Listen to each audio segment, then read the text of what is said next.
while you're working on your rectangles today, we will be building the backgrounds as well.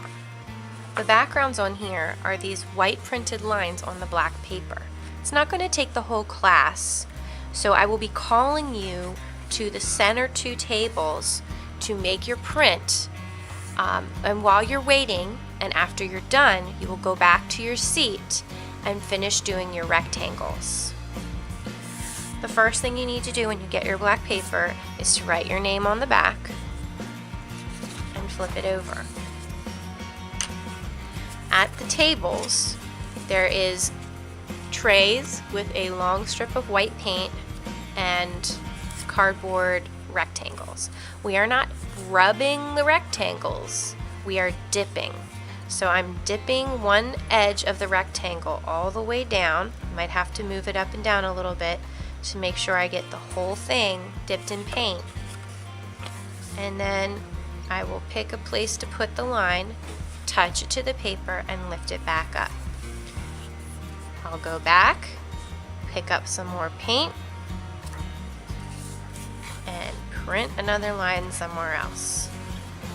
Every time I need to hold my hand on the tray. You can see it lifts and sticks if I don't.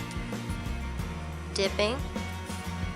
And you can also cross your lines over on top of another line. That is completely okay. Makes things more interesting. Make sure to cover the entire paper with your print.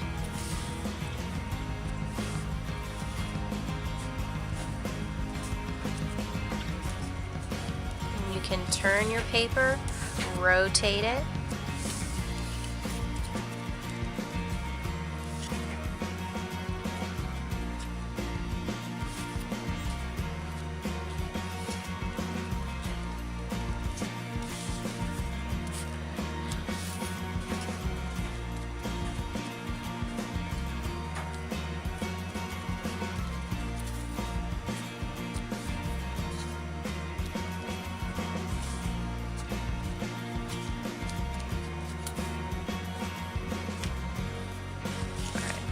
When it's finished, you can lay the cardboard just on its side on the tray, don't put it in the paint, and take your paper and slide it onto the drying rack.